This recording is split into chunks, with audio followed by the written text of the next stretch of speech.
Hello. Welcome to YJ Fireside Tales, your home of captivating stories. As you watch, please like, comment and subscribe. In the heart of the great land of Yud, where the sun kissed the earth with golden rays, and the rivers flowed like molten silver, stood the proud and prosperous kingdom of Ikemba, a land blessed with fertile soil, strong warriors and a wise king. Ikemba had long flourished, protected by its high walls and the unwavering bravery of its people. The kingdom was ruled by King Izuto, a man of great wisdom and courage. His reign had been peaceful, but he always kept watch for threats from neighboring lands. By his side was Queen Ikemba, a graceful and intelligent woman who guided the women of Ikemba with wisdom and strength. Among the many villagers, one stood out, their daughter Adaora. She was unlike any other young maiden in Ikemba, with eyes that held the fire of the sun and a spirit as wild as the rushing rivers. Adaora was known for her unmatched beauty, kindness, and fearless heart. While other girls learned to weave and cook, Adaora trained in the art of combat with her brothers and the village warriors, mastering the bow and arrow, the sword, and even the spear. Her father, though amused by her stubborn nature, often told her, "A woman's place is in the home, Adaora." But she would always smile and respond, "A woman's place is wherever she chooses to stand, father." And so, the people of Ikemba grew to respect her, knowing that though she was a woman, she had the heart of a lion. Adaora was not alone in her family. She had younger sister Chinello, was the exact opposite of Adaora, gentle, soft-spoken, and skilled in the arts of healing. Their mother, Queen Ikemba, often sighed at Adaora's wild spirit, but secretly admired her daughter's courage. As the village thrived in peace, Adaora spent her days training, hunting, and enjoying the laughter of her people. But fate had other plans for her. The winds of change were blowing, and soon, the girl who defied expectations would become the hero that Ikemba needed. Little did she know, her destiny was about to be written in blood and glory.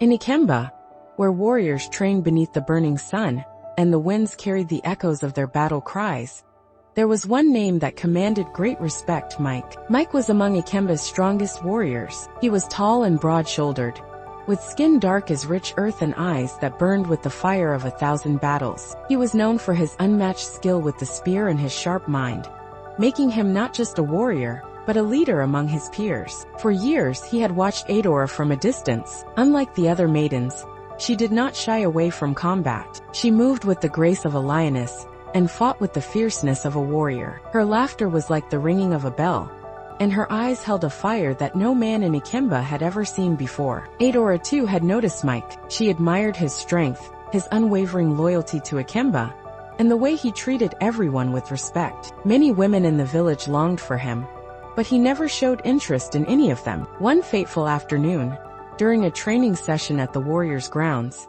Adaora decided to challenge Mike to a duel. "Let us see if the great Mike is as skilled as they say," she teased, twirling her wooden staff. The other warriors chuckled, expecting to dismiss her, but to their surprise, he smiled and stepped forward. "If you wish to test my skills, then I accept your challenge, Adaora."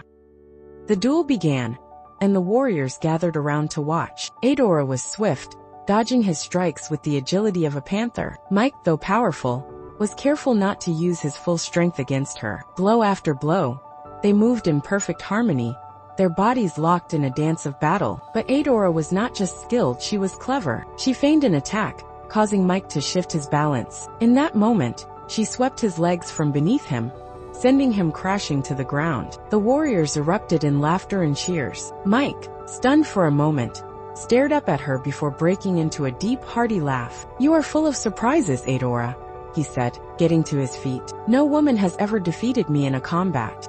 "Then perhaps you should train harder," she teased, flashing him a victorious smile. From that day their bond grew stronger. They trained together, fought together, and spent hours by the river sharing stories of their dreams and fears. Mike admired Adaora's courage, and she respected his wisdom. Slowly, admiration turned into friendship, and friendship blossomed into something deeper. One evening, as the sun dipped below the horizon, painting the sky in shades of gold and crimson, Mike took Adaora's hand. "The gods have blessed Ikemba with many warriors," he said softly, "but none as brave and beautiful as you, Adaora."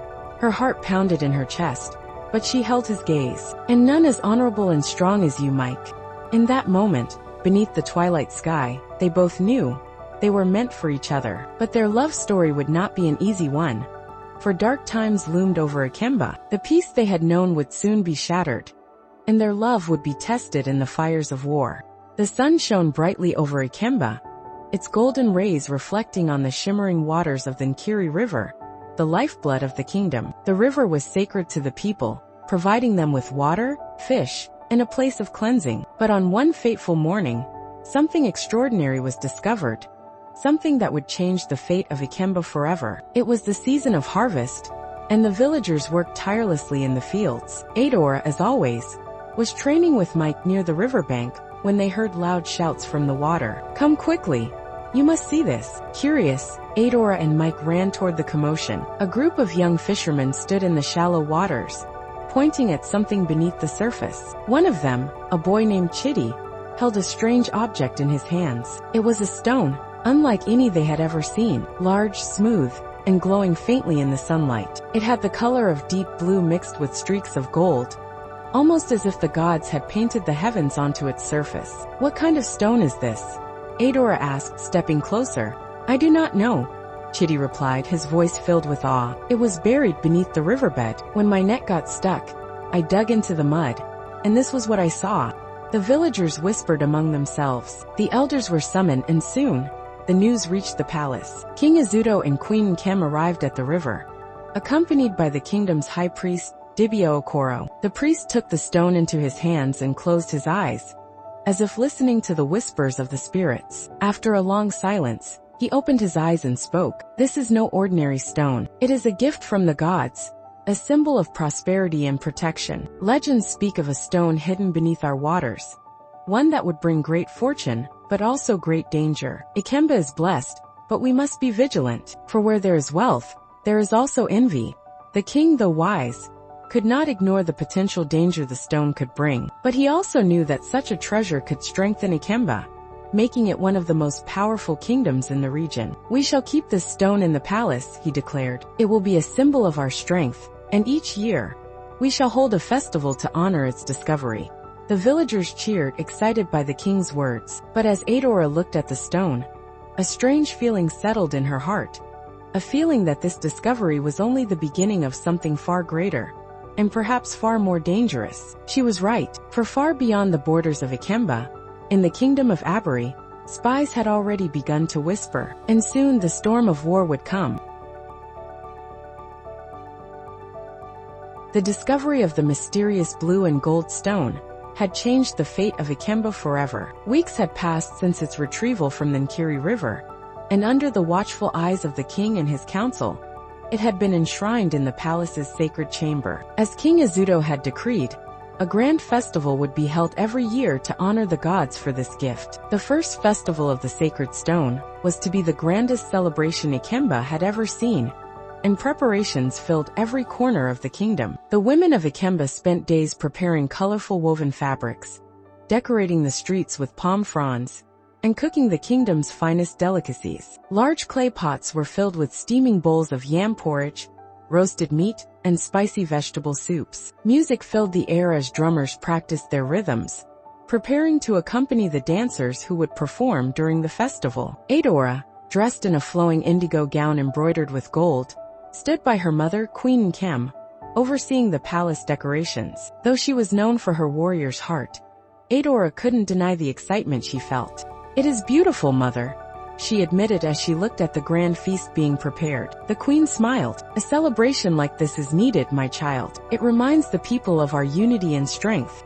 Mike approached, his strong presence impossible to ignore. "I hope you are ready for the festival dance, Adaora. The warriors expect you to join us." She laughed, shaking her head. "You know I would rather hold a spear than dance." "Then consider this a battle," Mike teased. "A battle against tradition." Adaora rolled her eyes, but secretly, she was looking forward to the festival. As night fell, the kingdom gathered in the great square before the palace. Torches burned brightly, casting a golden glow over the eager faces of the villagers. The sacred stone, displayed on an altar covered in white silk, shimmered under the firelight. The festival began with a speech from King Izuto. "People of Ikemba," he called, his deep voice carrying over the crowd. "Tonight, We celebrate not only the discovery of this sacred stone, but also the strength and unity of our kingdom. Let the drums sound, let the feast begin, and let Ikemba rejoice. The drummers began to play, and the dancers, men and women alike, stepped forward, moving to the rhythm of the land itself. Adaora, nudged by Mike, finally joined the warriors in their traditional dance, her movements as fierce and graceful as when she fought in battle. Laughter, music, and the scent of roasted meat filled the air. The people of Ikemba celebrated deep into the night, unaware that beyond their borders, jealous eyes were watching.